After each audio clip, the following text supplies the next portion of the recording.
Maunya apa? Saya ingin kerja sama orang lain dulu. Nah, terus silahkan kerja sama orang lain. Tapi ingat catatan Simbok, ngomong-ngomongan Simbok.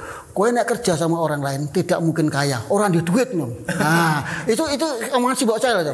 Terus piye nek duit nek punya uang sendiri, saya punya uang banyak. Jadilah pengusaha. Jadilah pengusaha. Nah, ternyata ya kita itu mau sukses ya, ternyata itu memang butuh proses panjang. Tapi awalnya tuh harus berani memulai, Pak. Nah itu. Awalnya harus berani memulai. Nah, untuk berani memulai itu apa? Harus dipaksa, terpaksa, akhirnya terbiasa tuh. Ini tahun 2025 harus berbeda, harus berubah.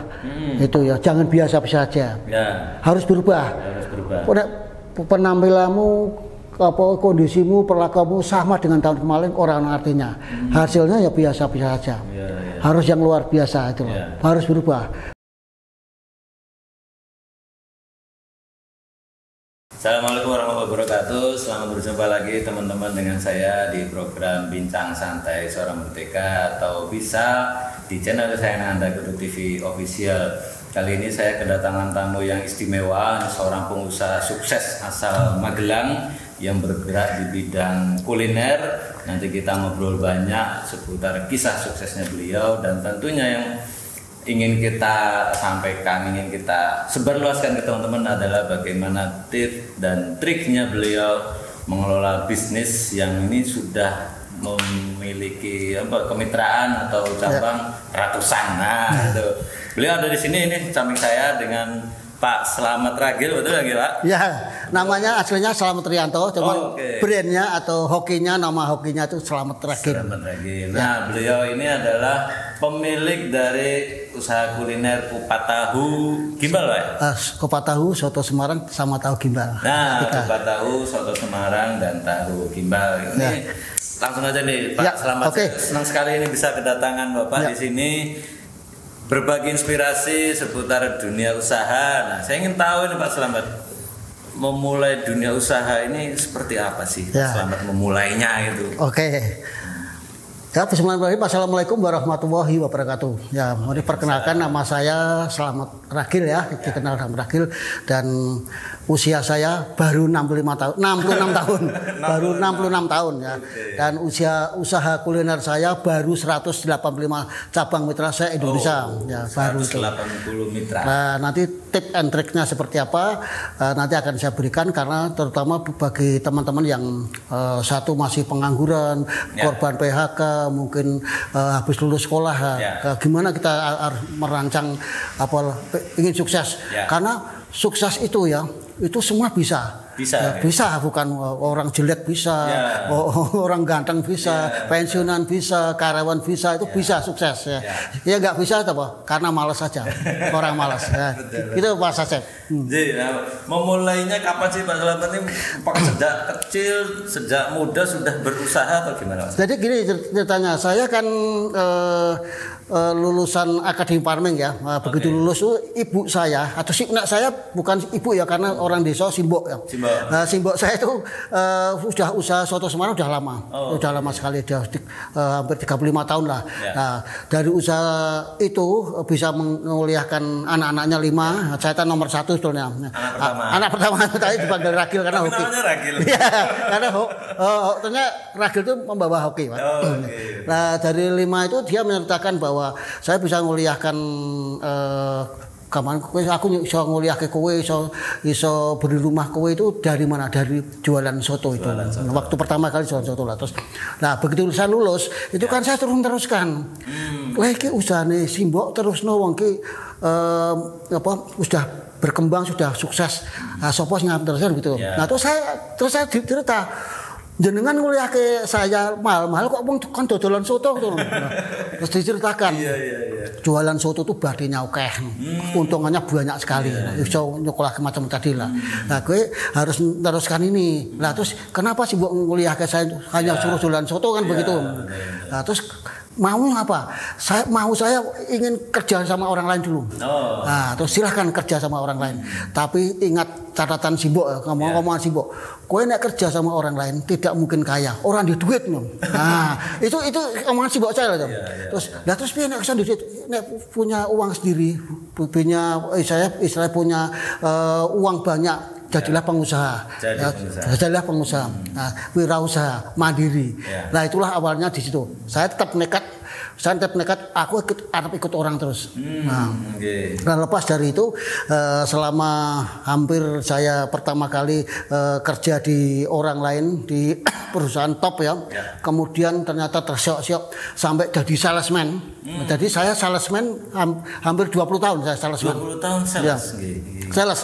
Nah, saya pinter ngomong atau yakin ke orang dari sales itu. Makanya seorang sales kadang-kadang ya ada negatifnya ojo untuk bojo sales sales jane ya. Sebulan sales tuh pinter hanya pinter ngomong tak jane ya enggak begitu. Nah, terus dari itulah saya di usia 48 saya kan wah ini betul omongan Simbok saya betul. Saya walaupun jabatan saya terakhir kan supervisor saya. Supervisor sales ya. Jabatan saya supervisor sales tetap ininya tetap kurangan walaupun jabatan supervisor loh. Dapat gaji, dapat insentif dan bonus tapi tetap tidak mungkin punya uang banyak. Kalau pengen uang banyak betul jadi pengusaha itu betul. Akhirnya saya kembali ke Semarang lagi ya toh. Saya mohon maaf sama beliau, Mbak aku jaluk maaf di Ngapura. Ternyata saya ingin belajar apa yang disarankan terus ditantang. Gampangane basa Jawa enggak tak kasihkan kios dulu, enggak tak kasihkan ruko dulu, kamu kontrak dulu. Ingin mencoba saya. Katanya saya orang sales itu legality itu loh. Orang sales itu katanya enggak begitu serius, paling ngomongan itu. Akhirnya saya dicoba suruh nyewa dulu. Akhirnya saya kontrak. Saya buktikan, cuman memang saya waktu itu jadi supervisornya saya tidak resign dulu. Jadi saya minta Simbok saya, Mbok saya didukung dibantu kasih orang satu untuk menunggui warung itu. Nah, akhirnya saya cari karyawan satu plus budi saya satu plus saya yang ngawasi, tapi saya belum resign. Ternyata betul jualan waktu itu hanya jualan soto tok waktu itu loh. Nah begitu itu omset sampai 3 bulan itu dari gaji saya sampai insentif saya bonus itu gede itu dengan gede itu jualan soto itu sampai dari itulah saya memutuskan wah ini saya berani resign nih karena dari hasil itu udah growth-nya naik loh. Growth-nya naik tinggi banget. Baru saya berani resign. Begitu resign memang karena saya the best salesman tidak diizinkan. Lah kok mau resign mau keluar mau apa? Jualan soto, Pak. Lu jualan soto ki susah. Saya sudah jualan loh. Malah aku enggak ngomong aku sudah jualan. Karena saya belum mau. Namanya kalau saya sudah ngomong nanti job set ya. Job set ya kerja sini kerjaan enggak boleh itu. Nah, saya akhirnya saya jualan soto, Pak. Tapi saya sudah berjalan lama. Sudah 3 bulan tadi. Tapi syaratnya kalau memang kamu resign tidak dapat pesangon, dapatnya uang jasa, enggak apa-apa Pak. Saya sudah dapat pesangon sendiri dari jualan soto tadi. Jualan soto udah wah omsetnya 15 kilo itu waktu itu luar biasa tuh. Begitu ceritanya yang awalnya Mas Cecep. Berarti diawali di Semarang lah ya. Ya, diawali di Semarang, suruh jualan, kemudian kata-kata Simbok saya itu bener nek kowe selamanya mau ikut orang terus ya tidak mungkin kaya. Enggak punya duit lah. Pengen kaya harus jadi pengusaha. Nah, jadi wirausaha sendiri. Nah, itu nanti saya akan kasih tip and triknya pada teman-teman yang tentu saja yang masih pengangguran kok bisa sukses gimana nih cara mudah jadi pengusaha. Nah, saya tipnya itu Mas Cecep. Tadi kan diawali di Semarang lah ya. Terus kemudian ini kan ada di Magelang. Dan produknya juga tidak hanya soto sekarang. Ada tahu gimbal, kupat tahu. Nah, ini ceritanya seperti apa? Jadi gini. Waktu pertama 3 bulan pertama itu kan saya kan jualan soto dulu tuh. Nah, lucunya Mas ya, lucunya kan saya dulu soto Pak Slamet waktu pertama kali. Kenapa saya jadi ragil? Nama saya hoki di Semarang tuh namanya ragil tuh sewaktu saya di Radio Gajah Mada. Radio Gajah Mada Semarang. Itu saya kru atau tim yang paling kecil sendiri, ragil. Jadi saya di off air promotionnya namanya Bang Ragil. Yang lainnya kan pakai nama yang bagus-bagus, ono Bang Dewa, Bang Alo, saya Bang Ragil. Nah, karena kecil diri ya. Lah begitu saya buka di sini, teman-teman Radio Gajah Mada, ke teman kuliah Semarang yang suruh lewat di Melabak, ya itu saya bilang mampir, saya sekarang jualan soto di Melabak Pinara sana. Nah terus dia sudah bola-balik lewat, ternyata bilang ngomong nggak ada soto Ragil, nggak ada, adanya soto Slamet. Loh, soto Slamet iya saya. Nah, dari itulah 3 bulan itu baru tak ganti nama Slamet Ragil. Jadi Slamet Ragil itu saya. Nah, itu awalnya. Jadi saya di Magelang tuh tahun 90. Nah, karena saya dapat uang Magelang. Seorang guru. Jadi saya Kagama. Kagama, Pak. Apa? Korban gadis Magelang. Jadi saya dapat orang Magelang, ya seorang guru di Ketep Sawangan sana. Jadi saya kenapa dari Semarang ke Magelang? Nah, itulah saya dapat orang Magelang, Melabak sana yang di daerah sana. Itulah awalnya situlah. Dari apa itu? Dari soto teman-teman saya yang di Semarang, teman-teman yang ngomong loh, kok Magelang kan terkenal kupat tahu. Nah, kenapa ada jualan kupat tahu? Nah, waktu di Melabak kan ada kupat tahu, kan ada Melabak, ada Magelang. Saya bingung waktu pertama saya pakai Melabak dulu. Nah, terus teman-teman, Melabak itu terlalu manis. Loh, kenapa manis? Ternyata bahan bakunya kan juruh atau misalnya kecap buatan. Itu 80% itu gula Jawa, Mas. Nah, pakailah kamu kalau pakai namanya khas Magelang. Loh, kenapa khas Magelang? Karena kalau khas Magelang itu hanya 15-20% gula Jawanya dan bisa diterima seluruh Indonesia. Akhirnya saya saya putuskan untuk kupat tahunya khas Magelang, bukan khas Melabak. Jadi kupat tahu kan ada 2 sekarang. Kupat tahu khas Melabak, kupat tahu khas Magelang. Saya yang khas Magelang. Cita rasanya lebih gurih. Ya, lebih gurih. Terus bagi orang-orang yang menghindari gula itu lebih cocok di situ. Nah, karena saya orang Semarang terkenalnya tahu gimbal. Wong itu bahan bakunya hampir sama, Mbok. Jualan tahu gimbal sekarang, terus akhirnya aku ke Semarang, ke Simpang 5, kemana-mana belajar tahu gimbalnya kayak apa sih di paling enak, paling top. Saya belajar ke sana, saya beli, terus ternyata ini, ternyata khasnya itu ada pedasnya. Terus gimbal itu ternyata bakwan udang, bukan gimbal Pak Mbah Sore itu bukan. Gimbal itu bahasa Semarang. Ya, jadi kalau di Semarang itu gimbal itu bakwan udang. Jadi itu khasnya, ya bahan bakunya sama, cuman kuahnya ada pedasnya, terus ada gimbalnya bakwan udang itu. Nah, makanya saya sekarang sudah ada soto Semarang, kupat tahunya khas Magelang sama tahu gimbal. Nah, itu Mas Asep ceritanya. Ceritanya seperti itu, teman-teman, luar biasa ini. Sampai kemudian namanya Pak Ragil ternyata anak pertama. Ragil karena kecil. Saya di kru paling kecil. Ya, nah ini kan sudah komplit, ada 3 jenis dan tadi disebutkan di awal ada 185 mitra atau apa istilahnya. Tapi boleh ceritain kok bisa itu loh sampai banyak gitu. Nah, itu loh. Saya cerita lagi ya. Jadi begini, waktu saya jadi sales itu, saya kan banyak namanya, makanya kalau kita sekarang mau usaha itu yang kita punyai pertama kali adalah customer base atau data customer dulu. Kalau kita mau mulai itu harus punya konco banyak dulu. Nah, kebetulan teman saya kan banyak tuh. Dari sales macam-macam ya. Dari 20 tahun kan saya salesnya macam-macam tuh. Ganti-ganti 5 tahun, ganti 5 tahun, ganti. Nah, dari itu saya mengatakan bahwa setelah saya disetujui resign, saya bikin website, Pak. Bikin website terus apa itu dulu kan nggak ada tanggal 1 April 2007 saya memulai. 1 April 2007 memulai, sekarang sudah 17 tahunan lah. Nah, dari itu saya bikin website sama teman-teman yang Salesforce, helper MD SPG itu, saya WNI semua itu. Tak WNI semua. Teman-teman konco-konco nanti kalau lewat Melabak ke sana ya dengan password salesman, wedange orang bayar. Terus sama nanti nasinya tak tambahi wong, makanya orang sales kan banyak. Wah, itu. Untuk sukses. Sampai meledak lah. Sampai sukses meledak terus, Pak, aku kalau gabung kau jenengan gimana caranya? Waktu pertama saya nggak ada biaya kemitraan, nggak ada waktu pertama itu. Terus saya gabung aja. Kamu beli bumbu intinya, nanti ajari di sini, terus nanti buka. Nah, itu waktu pertama kali di Purworejo. Nah, Setelah itu ketok kelas, aduh ini kok enak, caranya gimana, harus menghubungi saya, hubungi ini aja. Nah baru itu saya belajar satu pertama gimana kalau di sistem franchise, karena franchise kan ternyata ribet Pak, harus ada izinnya, harus settle dulu 2 tahun, harus betul-betul usahanya betul-betul grade terus, bukan turun. Nah yang paling mudah adalah sistem kemitraan. Nah baru kemitraan itu saya buka kemitraan, ya awalnya hanya 1 juta, terus 2 juta, naik-naik itu. Akhirnya sampai sekarang ya kita sistem kemitraan. Saya ingin mempermudah UKM-UKM mana saja yang ingin usaha, jangan bebani berat-berat lah. Nah kita ya tak ajarin. Kalau tidak bisa masak pun nggak apa, rasanya akan sama karena bumbu intinya dari saya tuh. Bumbu soto, gimbal kupat, bumbu intinya dari saya. Tinggalnya pelong-pelong masih enak sama masak Indonesia. Itu jadi nggak wah aku rasa masak nggak perlu masak nggak apa. Kayak kamu bisa masak Indomie bisa ya apa seperti itu.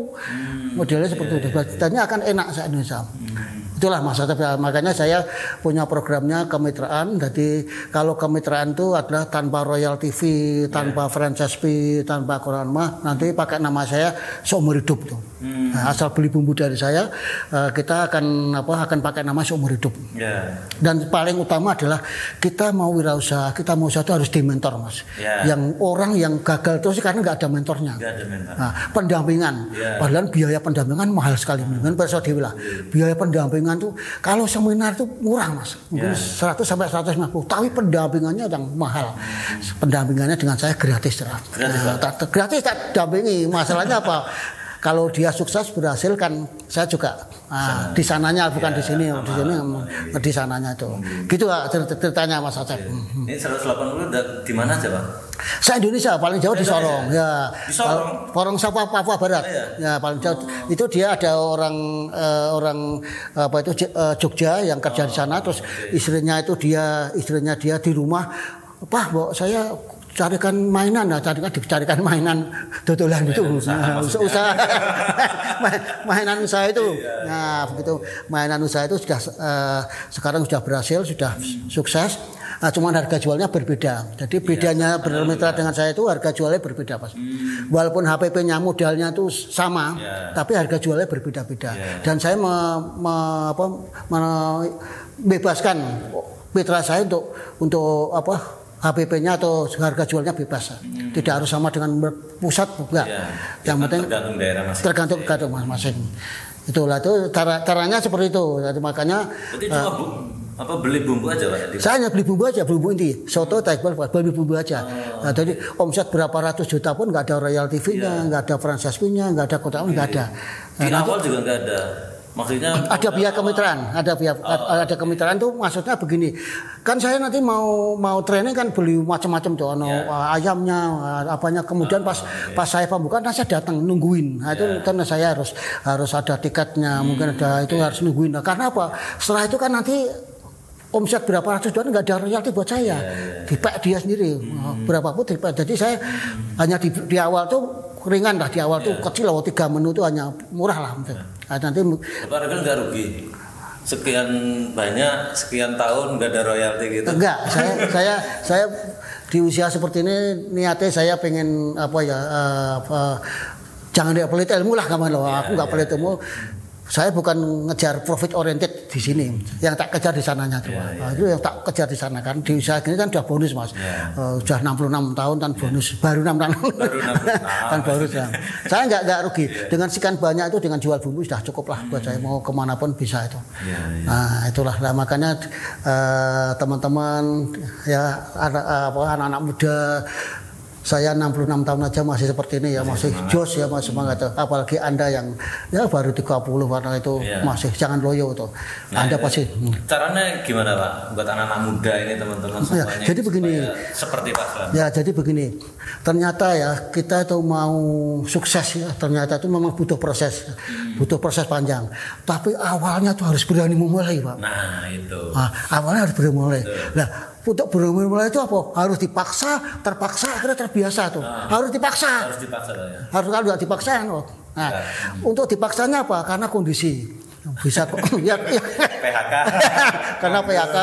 Terus mungkin yang bagi yang sudah keluarga, waduh anakku pakani opo gitu gampang itu memang harus dipaksa dulu. Dan yang penting adalah kita harus kumpul dengan orang-orang yang tepat. Ya, jangan kumpul orang sembarang. Kalau kita akan kumpul dengan orang pengusaha, ya akan jadi pengusaha. Itu pasti. Kalau kita kumpul dengan orang-orang soleh akan jadi orang soleh kan begitu. Itu janji awal kan seperti itu. Nah, kumpulannya orang-orang enggak genah mesti akan enggak jadi genah. Nah, harus berani memulai. Ya, jangan takut gagal. Itu berani dan istilahnya motivator yang paling jos, paling oke, paling hebat tuh dirinya kita sendiri. Diri sendiri bukan orang lain. Kamu bayari motivator mahal-mahal, kalau dirinya sendiri tidak ada action, tidak ada eksekusi, orang artinya. Action langsung eksekusi. Langsung eksekusi. Kalau nggak eksekusi. Niat, usaha, eksekusi. Dan pikir kali. Ya gagal diulang karena butuh proses loh. Kita sukses kan butuh proses. Nah, kita banyak contohnya lah. Nah, yang satu yang paling kita utamakan bahwa kita nanti harus berani memulai itu dengan yang betul. Nah, saya menyarankan loh pada teman-teman ya kita dengan sistem ATM aja. Jadi amati, tiru, modifikasi. Jangan ATP. Apa itu? Amati tiru plek. Jangan amati tiru plek, jangan persis. Kalau persis nganom. Nah itu saya kemarin waktu saya menyelenggarakan seminar gratis itu, saya menyarankan gitu. Gue rasa apa belajar yang sudah ada. Tapi sistemnya ATM jangan ATP. Gitu. Kamu nyontoh bila perlu kamu kerja dulu di situ. 3 bulan amati aja. Oh caranya gini, oh belajarnya seperti ini. Nah seperti itu. Nah, kamu contoh. Kamu istilahnya contek diduplikasi. Diduplikasi. Enggak apa-apa. Tapi jangan ATP, jangan plek. Nah, plek nanti urusannya panjang terus.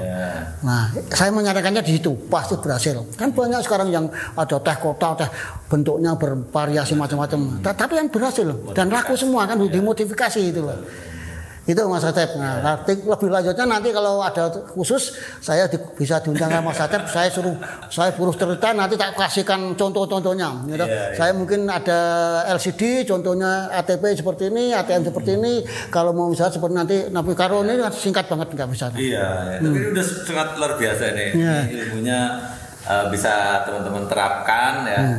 Yang penting adalah tadi untuk memulai berusaha ada punya keinginan, niat yang kuat dan action. Harus action.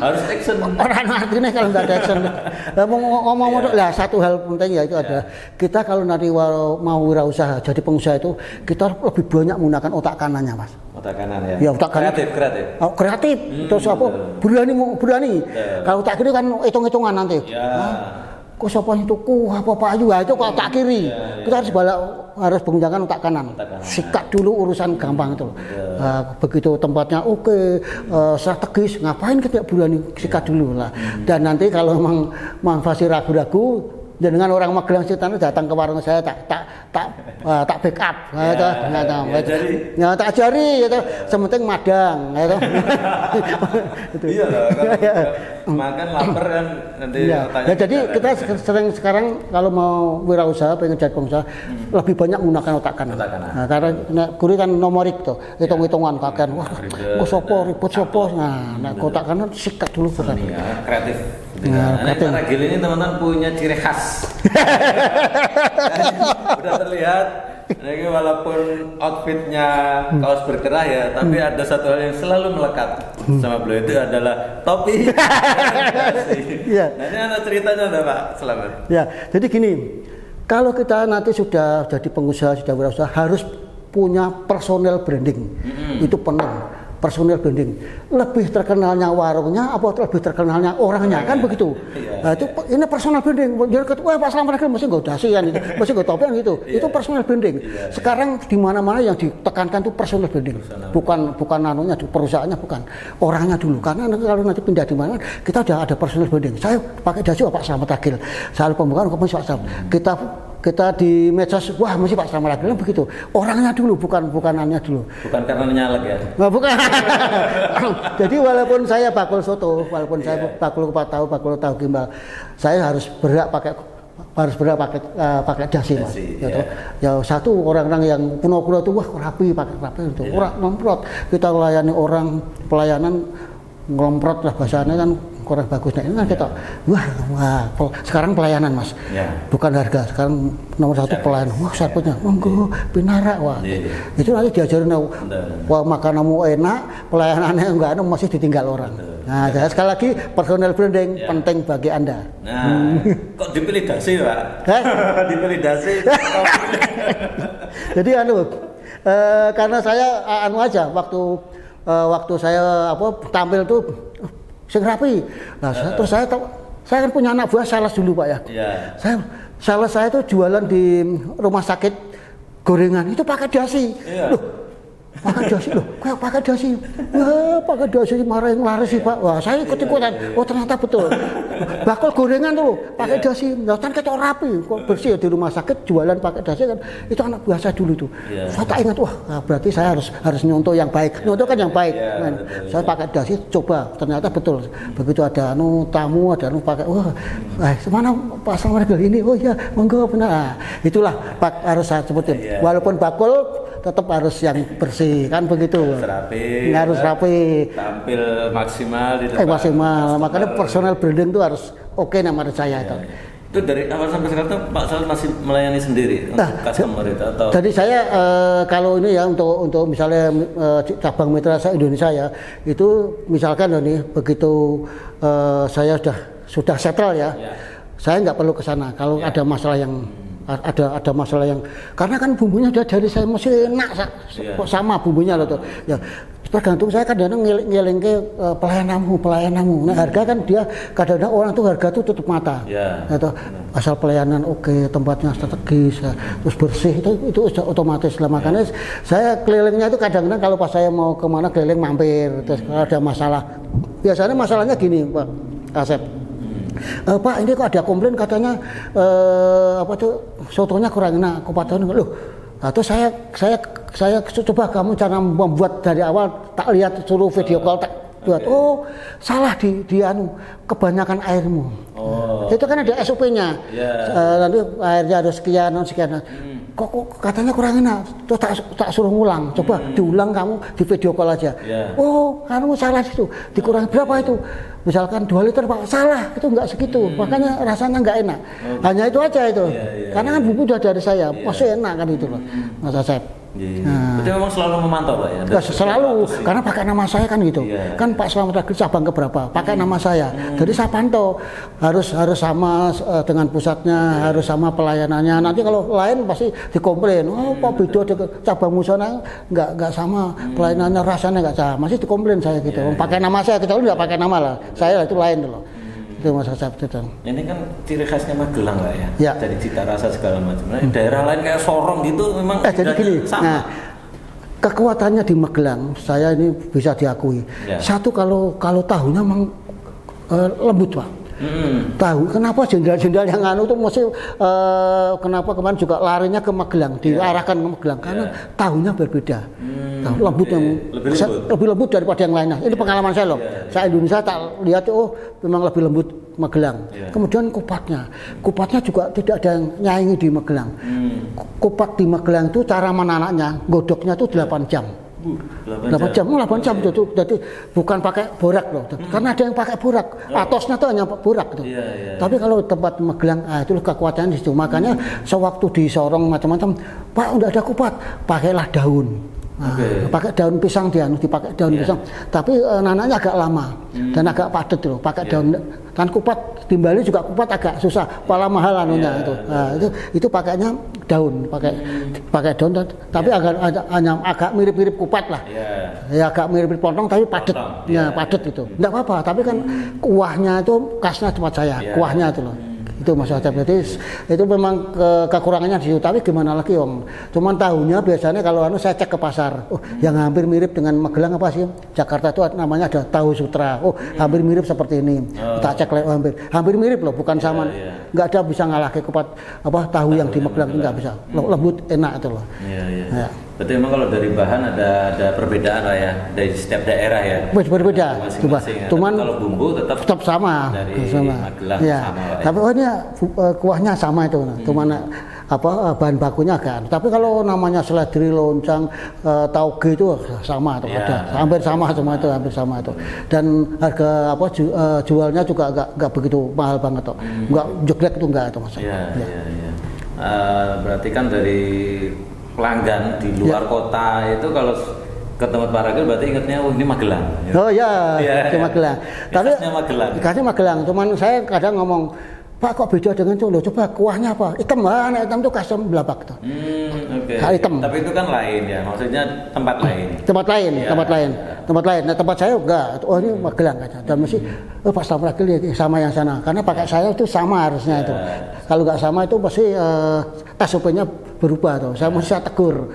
Nah, kadang ada yang ngakalin, nggak beli bumbu saya pakai nama sendiri, udah nama saya tetel aja, nama saya diturunkan aja, jangan pakai nama saya biar pakai itu. Saya nggak mau ribet harus nuntut, nggak ngapain seperti itu. Itu udah seperti apa ya Ta'ala, biarlah rezeki sudah dibagi ya gitu aja Mas Acep. Nah ini tahun ini masih ada permintaan dari mitra nambah lagi? Ada, masih banyak. Cuman itu kan kemarin saya fokus ulang tahun saya kan, saya fokusnya seminar gratis itu ya, cara mudah dari pengusaha ini. Sudah ada yang antri dari Sidoarjo, sudah banyak yang antri itu banyak. Cuman saya memahul dulu ya sambil intinya begini Mas Asep pada teman-teman yang lain ya, ini tahun 2025 harus berbeda, harus berubah. Itu ya, jangan biasa-biasa saja. Harus berubah. Penampilanmu, kondisimu, perlakuanmu sama dengan tahun kemarin, orang artinya. Hasilnya ya biasa-biasa saja. Harus yang luar biasa itu. Harus berubah. Makanya kan saya berubah tuh. Saya berani ke Mas Asep seperti ini, berani mengiklankan. Selama hidup saya belum pernah iklankan. Selama hidup saya tidak pernah iklankan. Tidak saya iklankan aja yang buahnya kayak gitu, apalagi kita iklankan kan itu. Selama hidup saya baru, saya makanya bertemu ke Mas Asep, aku bikin ini. Wah, kok sementara punya anak buah bisa, karena bolo dewi aja begitu. Terus aku tak bikinkan ini. Saya selama hidup di IG belum pernah iklankan, di medsos manapun saya belum. Baru tahun ini. saya ngomong sama anak buah jenengan, Mbak bikinkan iklan. Akhirnya alhamdulillah bisa. Dan saya ingin berubah tuh. Tahun 2025 harus berubah. Jangan biasa-biasa saja. Itulah. Ada lompatan.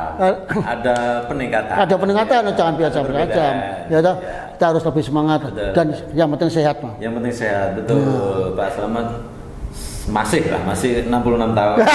baru 66 tahun ya. Itu tapi perjalanannya udah luar biasa panjang ini ya. Panjang. Sudah keliling se Indonesia. Sudah 180-an mitra. Ini Pak Selamat, saya ingin tahu ini pendapatnya Pak Selamat di tahun 2025 di dunia usaha kuliner ini secara umum seperti apa sih Pak Selamat? Kan kuliner banyak tuh. Kan macam-macam. Ya oke, jadi begini. Tahun 2025 sampai 2026 tahun ini fasenya namanya deflasi.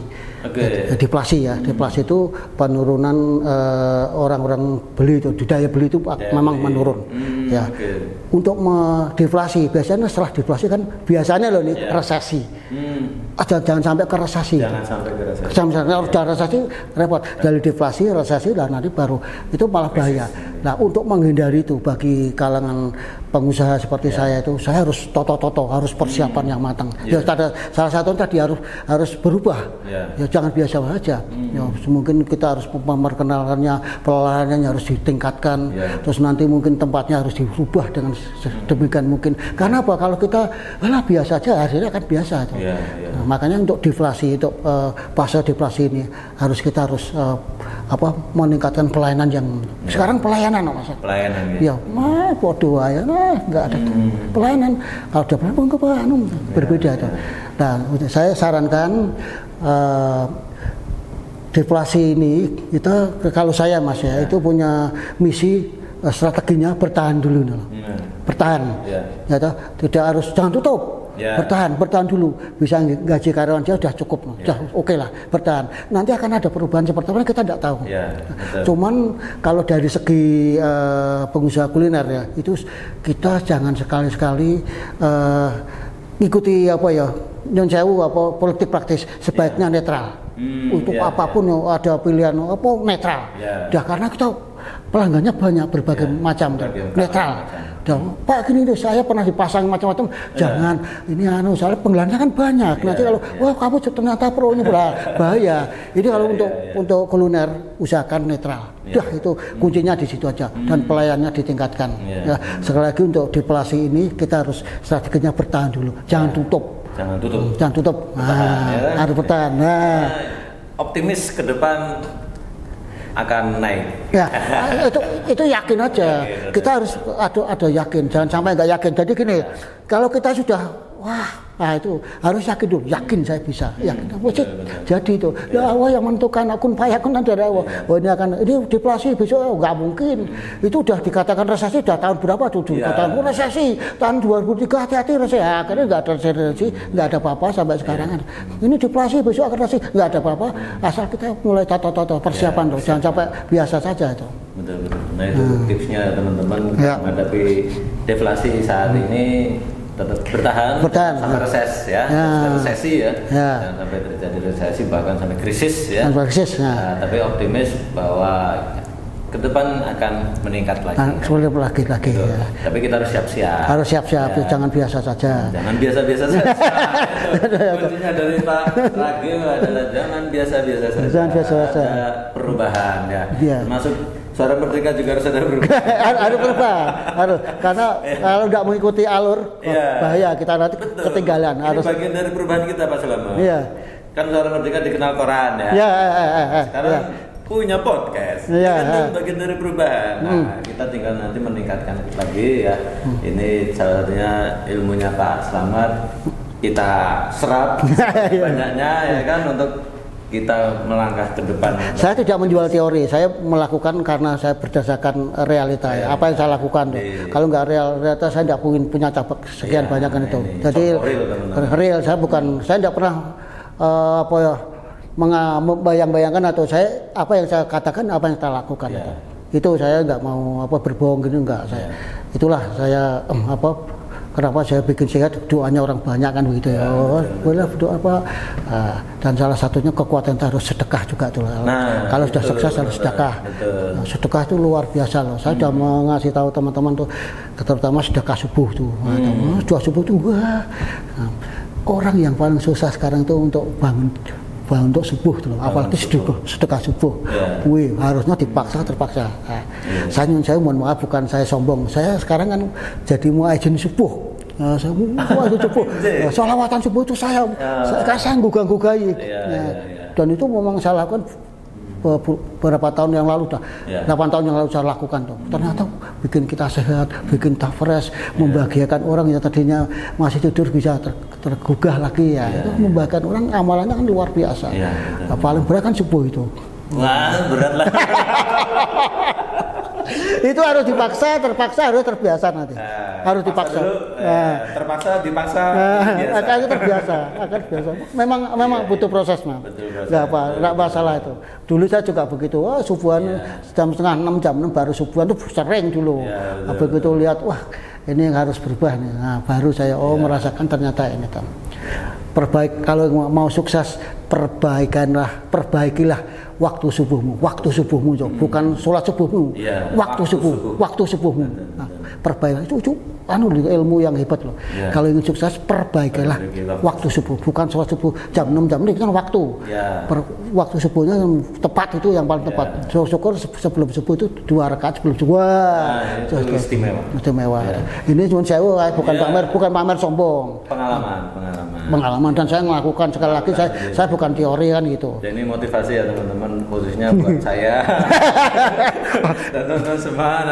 Betul. Itu kalau memang sukses gitu. Yang baru 66 tahun aja sudah melakukan itu lama ya dari dulu ya. Dan saya satu hal lagi, saya bukan pamer lagi ya. Dan saya rajin. Karena tadi matur Pak ini rajin melakukan puasa Senin Kamis. Itu memang yang luar biasa juga. Perencanaan kita dioperhul, dibersihkan seminggu 2 kali, Senin dan Kamis. Gen sehat, gen bersih kan itu. Walaupun 6 saya kates, saya jos kan. Puasa ya. Puasa Senin Kamis. Kita puasa Ramadan. Ramadan.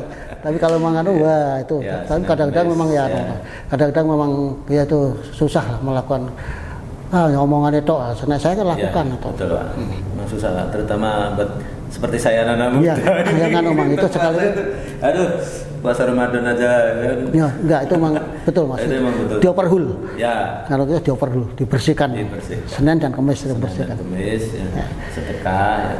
Perbaiki waktu subuh waktu ya. Tidak hanya sholat ya. Waktu subuh kan bisa untuk sholat, bisa untuk macam-macam ya. Itu ya ini tak kasih tipnya buat saya nih bagi yang belum tahu ya. Sedekah subuh itu dikumpulkan di kotak atau apa. Kalau saya rezeki banyak kadang 10.000, kadang 20.000, kadang 5.000. Sebelum saya masuk kotak, saya mohon apa yang saya hajat saya Pak. Oh ya Allah, 40 tahun 40 hari berturut hajatnya akan tercapai itu. Jadi pas sendirilah. Saya beli mobil dapat mobil. Itu pernah lihat punya itu beli mobil dapat mobil. Apa kira saya nggak ngira. Beli mobil dapat mobil. Oh sampai mobil ada mobil baru dikasih hadiah mobil lagi. Karena hajatnya ya Allah saya berikan kelancaran usaha saya bila rezeki melimpah. Dan yang paling utama kesehatan saya. Baru cemplung ke plung. Nah, lengasihkan sedekah subuh itu yang paling utama adalah orang terdekat kita, kedua orang tua saya. Bukan masih kedua orang tua ya, orang terdekat dulu. Wah, orang terdekat baru nanti ke yatim mungkin itu. Tapi hajatnya dilakukan betul. Sebelum ya Allah dengan cemplung ke plung.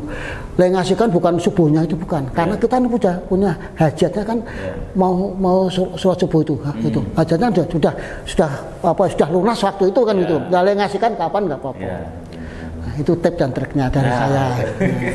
Ini bener ini bener saya melakukan bener. Ilmunya bukan hanya marketing ya. Jadi ada juga spiritualnya memang betul banyak. Tapi aku melakukan loh, sekali lagi saya bukan hanya ngomong doang enggak, saya melakukan betul. Makanya kalau lebih jelas nanti ke warung saya kapan-kapan WA saya di sini ya, WA di sini. WA di sini nanti. Teman-teman yang mau jadi mitranya Pak Ragil bisa datang ke warungnya Pak Ragil. Atau WA cukup WA ya bisa. Warungnya ada di Blabak ya. Di sebelum Bangjo Blabak. Ya. Bahasa kerennya itu Jalan Raya Magelang Jogja KM 9. Blabak Mungkit. Magelang sebelum Bangjo kalau dari Magelang kota sebelum Bangjo. Kalau dari arah Jogja nanti putar balik. Nah, putar balik betul di situ. Udah kelihatan tuh gede. Dan kita janjian tak tunggu tuh. Saya tak tunggu saya hanya pengen berbagi ilmu yang bermanfaat berguna. Bukan pamer apa tadi di sana. Saya pengen nabung di sana banyak. Karena dulu waktu dari Salman banyak dosanya Mas. Dosanya banget saya. Waktu dari Salman, makanya selagi saya bisa ini untuk mengurangi dosa beban dosa waktu saya dari Salman, nah ini saya akan akan saya tebus dengan berbagai dosa dengan berbagai ilmu yang bermanfaat loh. Wah, zaman Salman saya wis ndugale ora karuan. Nah, makanya saya tebus di situ tuh. Gitu. Jadi siap luar biasa Pak Slamet, Pak Ragil nih. Banyak sekali ilmu yang teman-teman kalau kurang silakan kontak saja Pak Ragil. Beliau 24 jam. Berat dong. Bahasa kerennya 24 jam. Bisa dikontak, bisa datang langsung di warungnya beliau di Jalan Magelang Jogja KM 9 di Desa Blabak Mungkit Kabupaten Magelang. Ya, terima kasih Pak Ragil. Perbincangan kita yang luar biasa, banyak ilmu yang didapat, mudah-mudahan ini menginspirasi teman-teman semuanya. Ditiru apa yang dilakukan oleh Pak Ragil ini yang positif-positif ya. Kalau tadi dugal-dugal kita serap ilmunya yang positif ya. Terima kasih sekali lagi Pak Ragil atas kehadirannya di perbincangan kita di podcast kita Bincang Santai Suara Merdeka. Sampai jumpa lagi di lain waktu dan sukses selalu Pak Ragil. Sukses. Suara Merdeka juga sukses. Amin. Dan harus berubah. 2025 harus berubah. Harus lebih sukses ternyata. Harus growth. Harus naik. Harus naik, harus growth itu. Itu targetnya seperti itu. Ya, kita harus optimis dan tahun 2025 kita naik. Naik lagi, harus growth. Terima kasih teman-teman semuanya. Jangan lupa untuk like, komen, dan subscribe. Kemudian tekan loncengnya untuk menyaksikan tayang-tayang kita berikutnya. Terima kasih dari saya. Assalamualaikum warahmatullahi wabarakatuh. Waalaikumsalam warahmatullahi wabarakatuh. Mantap.